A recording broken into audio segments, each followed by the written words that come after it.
Good morning viewers, मैं राकेश कुमार आज फिर से जुड़ा हूँ आपके साथ अपने इंजीनियरिंग ड्राइंग के क्लास में। तो जैसा कि आप देख रहे हैं कि अभी तक जो हमारा क्लास चलते आया है वो क्लास हमने आइसोमेट्रिक का भी लिया है, ऑर्थोग्राफिक का भी लिया है एंड आपको हॉरिजॉन्टल और वर्टिकल प्लान के बारे में भी बताया था। तो आज हम डिस्कस करने वाले हैं कि जो भी हमारा आइसोमेट्रिक बन रहा, ऑर्थोग्राफिक बन रहा, तो ऑर्थोग्राफिक जो हमारा दो भाग में मैंने बताया आपको कि first angle and third angle. तो आज हम फर्स्ट एंगल और थर्ड एंगल के बीच का अंतर क्या होता है, यानी ये दोनों में डिफरेंस क्या होता है, इस दोनों के बारे में हम कुछ पॉइंट को जानेंगे, जो कि बहुत ही महत्वपूर्ण पॉइंट है इस दोनों के अंतर को समझने के लिए। तो चलिए आज हम डिस्कस करते हैं उस पॉइंट पे। तो आप हेडिंग देख रहे होंगे कि इस साइड मैंने लिखा है प्रथम कोणीय प्रक्षेप, जिसे फर्स्ट एंगल प्रोजेक्शन कहते हैं, एंड इस साइड मैंने लिखा है तृतीय कोणीय प्रक्षेप, जिसे थर्ड एंगल प्रोजेक्शन कहते हैं।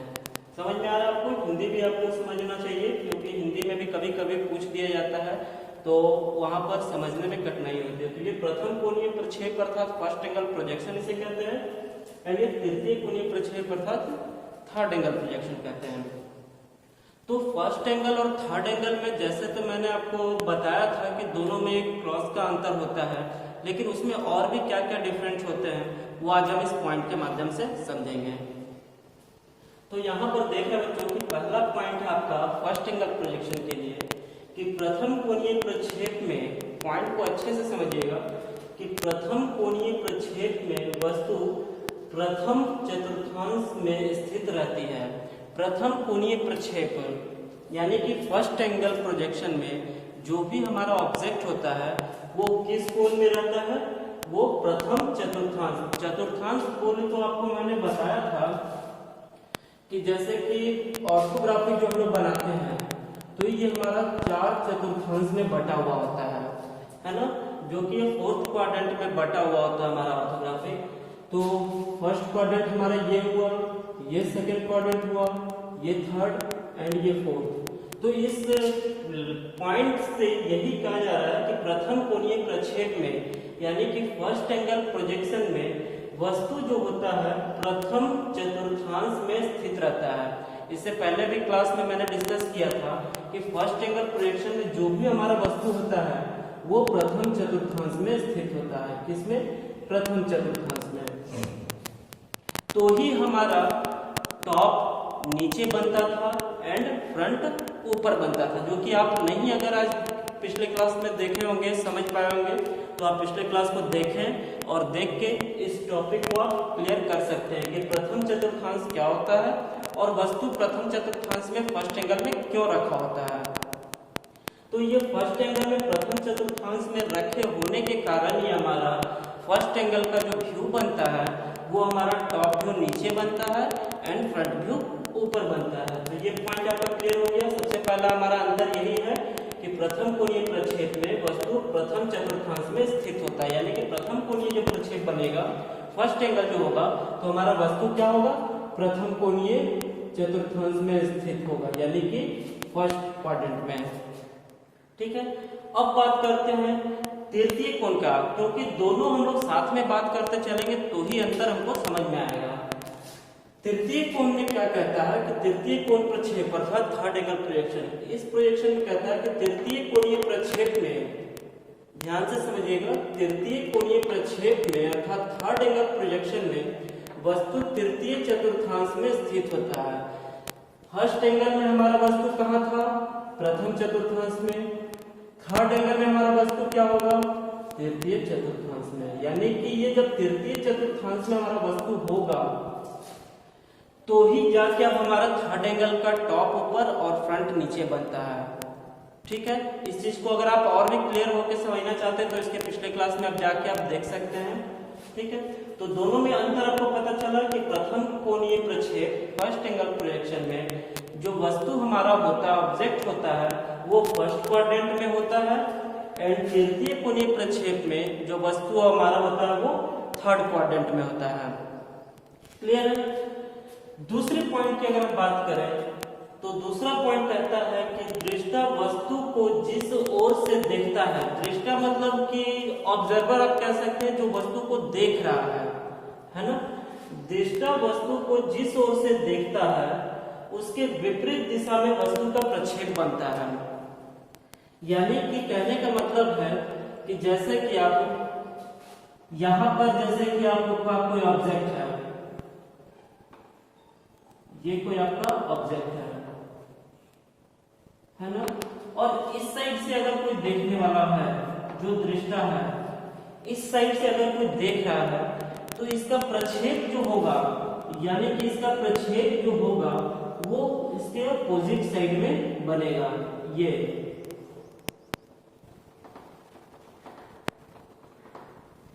ठीक है, यानी कि इस साइड से, फिर से आप पॉइंट को देखिए, दृष्टा वस्तु को जिस ओर से देखता है, यानी कि इस साइड से अगर देख रहा है तो उसके विपरीत दिशा में वस्तु का प्रक्षेप बनता है। तो इस साइड से देख रहा है ना, तो उसके विपरीत दिशा में, इसके विपरीत दिशा में उसका प्रक्षेप बनता है। यानी कि फर्स्ट एंगल प्रोजेक्शन में आपको मैंने बताया था कि ये क्रॉस, आपको बताया था मैंने ये क्रॉस, यानी कि अगर हम फ्रंट व्यू को देख रहे हैं लेफ्ट साइड की ओर, अगर हमारा फ्रंट व्यू अगर है ये पोर्शन पे, ये साइड व्यू है एंड ये टॉप व्यू है, क्लियर है। फिगर आपको नहीं दिख पा रहा हो तो मैं फिर से कर दे रहा हूं अच्छे से। ये जैसे कि मैंने आपको बताया था कि अगर मेरा फ्रंट लेफ्ट साइड में है, साइड हमारा राइट साइड में है एंड टॉप हमारा जिस दिशा पे रहता है वो वही है, तो फर्स्ट एंगल के अनुसार होता क्या है कि फ्रंट अगर हमारा लेफ्ट साइड में है तो वो हमारा राइट साइड में जाकर बनेगा। किधर? तो इस क्रॉस के माध्यम से आप समझेंगे कि अगर यहाँ पर मेरा फ्रंट था थर्ड एंगल के अनुसार, तो फर्स्ट एंगल में अगर हम बनाते हैं, यानी फर्स्ट एंगल में बनाते हैं तो फ्रंट हमारा इसके अपोजिट होगा, यहाँ साइड है इसके अपोजिट साइड होगा एंड टॉप हमेशा जो होता है फ्रंट के ऊपर नीचे बदलता है। तो ठीक ये भी कह रहा है कि जो व्यक्ति देख रहा है जिस वस्तु को, उसको अगर फर्स्ट एंगल के अनुसार अगर देखा जाए तो उसका फिगर, यानी कि उसका व्यू जो होता है उसके अपोजिट साइड में बनता है। क्लियर है? जो कि यहाँ पे क्लियर रूप से मैं लिख भी दिया हूं, आप इस पॉइंट को नोट कर लें कि दृष्टा वस्तु को जिस ओर से देखता है, जिस ओर से देखता है उसके विपरीत दिशा में वस्तु का प्रक्षेप बनता है। यानी कि जिस ओर से देख रहा है उसके विपरीत दिशा में वस्तु का प्रक्षेप बन रहा है। जिस प्रकार से आप यहाँ पे देख रहे थे, ये फ्रंट विपरीत दिशा में यहाँ बन रहा था, ये साइड विपरीत दिशा में यहाँ बन रहा था। क्लियर है? अब इसी का अगर थर्ड एंगल देखा जाए तो ये क्या कहता है, दर्शक वस्तु को जिस ओर से देखता है, यानी कि थर्ड एंगल प्रोजेक्शन में और फर्स्ट एंगल प्रोजेक्शन में इस पॉइंट की बात करें तो सिंपल से वे में कह सकते हैं कि थर्ड एंगल प्रोजेक्शन में जो भाग जिधर दिखता है वो वहां ही बनता है, यानी कि उधर ही बनता है। कहने का मतलब कि अगर फ्रंट हमारा लेफ्ट साइड में दिख रहा है तो फ्रंट हमारा लेफ्ट साइड में ही बनेगा, साइड राइट साइड में दिख रहा है तो साइड हमारा राइट साइड में दिखेगा। लेकिन फर्स्ट एंगल के अनुसार क्या कहता है कि फ्रंट अगर हमारा लेफ्ट साइड में बनता है तो फ्रंट अगर हमारा लेफ्ट साइड में अगर दिया हुआ है इस आइसोमेट्रिक में तो फ्रंट हमारा बनेगा किधर? राइट साइड में। साइड हमारा राइट साइड में दिया हुआ तो साइड बनेगा किधर? लेफ्ट साइड में। अब ये लेफ्ट राइट तो आपको अंतर यहाँ पे दिख गया कि फर्स्ट एंगल में अपोजिट जाएगा, थर्ड एंगल में जिधर दिखता है उधर ही बनेगा। लेकिन वो ऊपर या बनेगा या नीचे बनेगा, इसका डिस्कशन मैंने पहले क्लास में कर लिया है, जो कि आप पिछले क्लास में जाके आप देख सकते हैं। जो कि मैं horizontal plane and vertical plane line के दो axis, X axis and Y axis, दोनों लाइन के माध्यम से मैं पहले क्लियर करवा चुका हूं, और आप उसे देखेंगे तो आपको समझ में आएगा कि फर्स्ट एंगल में हमारा फ्रंट और साइड जो होता है वो ऊपर वाले भाग में बनता है एंड थर्ड एंगल में फ्रंट और साइड हमारा नीचे वाले भाग में बनता है। क्लियर है? तो आज उसी के अंतर की बात कर रहा हूं मैं, जो कि यहाँ पे बोर्ड पे कुछ पॉइंट के माध्यम से आपको बताना चाह रहा हूं। तो थर्ड पॉइंट की बात करें, अब हम थर्ड पॉइंट की बात कर रहे हैं, तो थर्ड पॉइंट हमारा क्या कह रहा है कि प्रथम कोणीय प्रक्षेप में प्रथम कोणीय प्रक्षेप में अर्थात फर्स्ट एंगल प्रोजेक्शन में वस्तु HP के ऊपर, HP means horizontal plane, horizontal plane जो होता है ये आपका हॉरिजॉन्टल प्लेन एंड ये वर्टिकल प्लेन, ये आपका HP मतलब कहलाता है एंड ये आपका VP कहलाता है। क्लियर है? तो वही कह रहा है कि प्रथम कोणीय प्रक्षेप में वस्तु HP के ऊपर, यानी कि ये HP के ऊपर समझिएगा, और तथा VP के सामने, VP के सामने अर्थात हो गया ये वर्टिकल प्लेन जो है इसके सामने, ये हमारा फ्रंट का पोर्शन होता है और इसी के माध्यम से हम चारों क्वाड्रेंट का स्थिति को दर्शा सकते हैं। जैसे इसके कहने के अनुसार जो हमारा पोर्शन निकल रहा है वो फर्स्ट क्वाड्रेंट का पोर्शन निकल रहा है। किसका निकल रहा है? फर्स्ट क्वाड्रेंट का। यानी कि प्रथम कोणीय प्रक्षेप में वस्तु HP हॉरिजॉन्टल प्लेन के ऊपर, हॉरिजॉन्टल प्लेन जो ये आपका है इसके ऊपर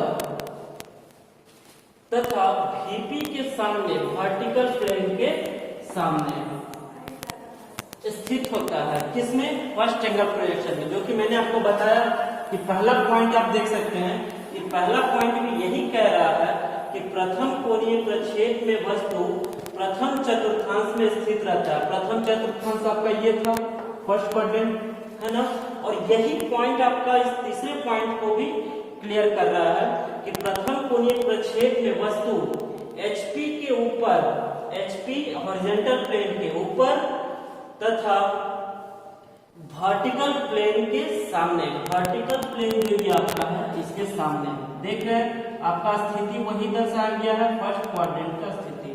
अगर सेकंड क्वाड्रेंट की, अगर इसी में हम बात करें, सेकंड क्वाड्रेंट की अगर हम बात करें कि अगर कोई वस्तु हमारा सेकंड क्वाड्रेंट में होगा तो उसका स्थिति कैसे दर्शाया जाएगा? तो उसका स्थिति यही होगा कि HP के ऊपर, HP के ऊपर, हॉरिजॉन्टल प्लेन के ऊपर, वर्टिकल प्लेन के पीछे। अभी जो आपका क्या था? वर्टिकल प्लेन के क्या था? सामने था, वर्टिकल प्लेन का सामने, एंड ये जो पोर्शन है ये क्या हो गया? वर्टिकल प्लेन के पीछे। ये सामने का पोर्शन कहलाता है, ये पीछे का पोर्शन कहलाता है। ठीक है? तो अगर सेकंड क्वाड्रेंट की अगर हम बात करते हैं कि अगर कोई वस्तु हमारा इस क्वाड्रेंट में रखा हुआ है तो उसका स्थिति कैसे दर्शाया जाएगा, या फिर इस ये जो लिखा हुआ है, ये लिखा हुआ जो पॉइंट आपने समझा कि प्रथम कोणीय प्रक्षेप में HP के ऊपर, हॉरिजॉन्टल के ऊपर, VP के सामने, वर्टिकल के सामने, तो आपको पता चला कि वस्तु हमारा फर्स्ट क्वाड्रेंट में था। अगर यही लिखा हुआ होता कि प्रथम कोणीय प्रक्षेप में या फिर सेकेंड एंगल में जो भी आपका होता है, फर्स्ट एंगल में सेकेंड एंगल की अगर हम बात करें तो यहाँ पर की स्थिति को दर्शाने के लिए हमें क्या लिखना पड़ता कि हॉरिजॉन्टल प्लेन के ऊपर, हॉरिजॉन्टल प्लेन, ये आपका देख रहा है हॉरिजॉन्टल प्लेन है, हॉरिजॉन्टल प्लेन के ऊपर एंड वर्टिकल प्लेन के पीछे। तो आप देख पा रहे हैं कि यहाँ पर सामने का बात किया जा रहा है, इसके लिए पीछे का बात किया जा रहा है। वही थर्ड एंगल की अगर हम बात करें तो थर्ड एंगल में हमारा पॉइंट क्या कहलाएगा कि वर्टिकल प्लेन, ये जो हमारा वर्टिकल प्लेन है, वर्टिकल प्लेन के पीछे आप देख रहे हैं कि ये इधर साइड का भाग हमारा पीछे क्या रहा है, इधर साइड का भाग हमारा क्या कहलाएगा? सामने। यानी कि ये हमारा बिहाइंड हुआ तो ये हमारा फ्रंट हुआ। ठीक है? तो थर्ड की अगर हम बात करें तो इसका स्थिति क्या दर्शाया जाएगा कि वर्टिकल प्लेन के पीछे एंड हॉरिजॉन्टल प्लेन के नीचे। अभी आप देख रहे हैं कि ये ऊपर था हॉरिजॉन्टल प्लेन के ऊपर, एंड ये अब क्या दर्शाएगा? हॉरिजॉन्टल प्लेन के नीचे। ये आपका हो गया नीचे, नीचे, एंड ये हो गया आपका पीछे। ठीक है? वही अगर इसकी बात करें तो क्या कहा जाएगा कि हॉरिजॉन्टल प्लेन के नीचे, हॉरिजॉन्टल प्लेन के नीचे एंड वर्टिकल प्लेन के सामने, हॉरिजॉन्टल प्लेन के नीचे, वर्टिकल प्लेन के सामने। फर्स्ट के लिए क्या कहेंगे? हॉरिजॉन्टल प्लेन के ऊपर, वर्टिकल प्लेन के सामने। तो यहाँ पर आप देख रहे हैं थर्ड पॉइंट आपको कि प्रथम कोणीय प्रक्षेप में वस्तु HP के ऊपर, HP के ऊपर तथा VP के सामने, वर्टिकल प्लेन के सामने होता है। समझ में आया आपको? अब यही अंतर हम देखते हैं कि थर्ड एंगल में क्या करता है, जो कि मैं पहले यहाँ पे बता दिया आपको। एक फिर मैं देख रहा हूँ कि तृतीय कोणीय प्रक्षेप में वस्तु HP के नीचे, क्या बताया था मैंने आपको, HP के नीचे। अब HP के नीचे हम एक पॉइंट से डिसाइड नहीं कर सकते हैं कि ये भी हमारा HP के नीचे, ये भी हमारा HP के नीचे है ना। तो ये जो वजह से किसके नीचे है वो अगले पॉइंट को देख के स्थिति स्पष्ट करेंगे। तो तृतीय कोणीय प्रक्षेप में थर्ड एंगल प्रोजेक्शन में कहता है कि वस्तु HP के नीचे तथा VP के पीछे स्थित होता है। तो ये VP के पीछे जो हमने पॉइंट देखा, VP के पीछे और ये HP के नीचे, यही पॉइंट हमारा मेन पॉइंट है जो ध्यान देने की जरूरत है। ये पॉइंट आप देख रहे हैं जो मैं यहाँ पर अंडरलाइन कर रहा हूँ। फर्स्ट एंगल का पॉइंट क्या था, HP के ऊपर एंड VP के सामने, तो VP के सामने। थर्ड एंगल का पॉइंट क्या कह रहा है, HP के नीचे एंड VP के पीछे, तो HP के नीचे एंड VP वर्टिकल प्लेन जो है ये वर्टिकल प्लेन के पीछे। अगर हम इधर लाते तो ये तो हमारा सामने कहलाता, लेकिन इसमें जाएंगे तो ही हमारा पीछे कहलाएगा, यानी कि हॉरिजॉन्टल प्लेन के नीचे एंड वर्टिकल प्लेन के पीछे। कौन सा स्थिति दर्शाएगा, थर्ड एंगल प्रोजेक्शन। समझ में आ गया? ये पॉइंट आपको अच्छे से समझना है। ये जो पॉइंट मैं यहाँ पे अंडरलाइन किया हुआ, ये हॉरिजॉन्टल प्लेन कहलाता है एंड ये वर्टिकल प्लेन। तो हॉरिजॉन्टल प्लेन आपका ये हो गया, ये आपका वर्टिकल प्लेन ये हो गया। तो अंतर समझ में आया आपको? अब हम नेक्स्ट पॉइंट की बात करेंगे। तो नेक्स्ट पॉइंट में कहता क्या है कि वस्तु सदैव प्रक्षेप तथा दर्शक के बीच में होता है। किसमें, फर्स्ट एंगल प्रोजेक्शन में। कि वस्तु सदा, यानी कि ये जो आपका ऑब्जेक्ट है, ये कोई आपका ऑब्जेक्ट है, तो आप इस पॉइंट को फिर से देखें। वस्तु सदैव प्रक्षेप तथा दर्शक, यानी कि दर्शक अगर हमारा ये हो गया, ये हमारा दर्शक हो गया और ये हमारा प्रक्षेप हो गया। फर्स्ट एंगल प्रोजेक्शन के अनुसार कहता है कि वस्तु सदैव प्रक्षेप तथा दर्शक के बीच रहता है। यानी कि ये जो हमारा ऑब्जेक्ट है, ये हमारा ऑब्जेक्ट है, वो किसका, प्रक्षेप तथा दर्शक के बीच में है। तो ही इसका प्रक्षेप जो होता है अपोजिट बनता है। दर्शक यहाँ से देख रहा है इस वस्तु को, लेकिन इसका व्यू बन रहा अपोजिट में, जो कि आपको मैंने दूसरे पॉइंट में भी बताया था कि दृष्टा वस्तु के जिस ओर से देखता है उसके विपरीत दिशा में वस्तु का प्रक्षेप बनता है। यानी कि ये देख रहा है इस साइड से, तो इस वस्तु का प्रक्षेप इसका अपोजिट बनता है। वही बात आपका पॉइंट में दिया गया कि वस्तु सदैव प्रक्षेप तथा दर्शक के बीच होता है। प्रक्षेप आपका ये होगा जो आपका व्यू निकल रहा है, दर्शक हो गया आपका ये ऑब्जर्वर जो वस्तु को देख रहा है। तो वस्तु को ये देख रहा है और यहाँ पर व्यू निकल रहा है, यानी कि प्रक्षेप तथा दर्शक के बीच में ऑब्जेक्ट होता है। इसमें फर्स्ट एंगल के अनुसार। अगर हम बात करें थर्ड एंगल का, तो थर्ड एंगल कहता है कि प्रक्षेप सदैव वस्तु तथा दर्शक के बीच में होता है। यानी कि प्रक्षेप जो होता है, ये जो प्रक्षेप था, अब इसी को देखिएगा, ये हमारा ऑब्जेक्ट हो गया, ये हमारा प्रक्षेप हो गया, ये हमारा दर्शक हो गया। तो फर्स्ट एंगल का स्थिति क्या था कि प्रक्षेप तथा दर्शक के बीच में वस्तु होता है। थर्ड एंगल का स्थिति क्या कह रहा था कि वस्तु तथा दर्शक के बीच में प्रक्षेप बनता है। यानी कि ये जिस ओर से देख रहा है इस वस्तु को, प्रक्षेप की प्रोजेक्शन भी उसी साइड में बन रहा है। इसमें थर्ड एंगल प्रोजेक्शन में होता है कि जिस ओर से जो भाग हमारा दिख रहा है वो उसी ओर बनता है, जो कि आप इसके माध्यम से भी समझ पा रहे होंगे कि वस्तु तथा दर्शक के बीच में प्रक्षेप होता है। यानी कि दर्शक जिस ओर से देख रहा है वस्तु को, प्रक्षेप प्रोजेक्शन भी उसी ओर बन रहा है। लेकिन इसमें दर्शक वस्तु को जिस ओर से देख रहा था, प्रक्षेप उसका अपोजिट बन रहा था। तो फर्स्ट एंगल का ये हो गया अपोजिट वाला, एंड ये थर्ड एंगल का हो गया आपका बीच वाला। वस्तु और दर्शक के बीच में जो प्रक्षेप अगर बने तो वो हमारा थर्ड एंगल प्रोजेक्शन कहलाएगा। एंड प्रक्षेप और दर्शक के बीच में अगर हमारा वस्तु रहे तो वो हमारा फर्स्ट एंगल प्रोजेक्शन कहलाएगा। समझ में आ रहा है? नेक्स्ट एंड लास्ट पॉइंट जो हमारा है वो है हमारा फर्स्ट एंगल की अगर हम बात करें तो इसमें उत्सेद शायद आपको समझ में ना आए, क्योंकि आपने कभी उत्सेद शब्द का प्रयोग नहीं किया होगा। तो उत्सेद जो होता है बच्चों, हम इसे फ्रंट को कहते हैं हिंदी में। फ्रंट तो आप जान रहे होंगे कि फ्रंट साइड टॉप आपने बताया है, फ्रंट साइड टॉप हमारा होता है।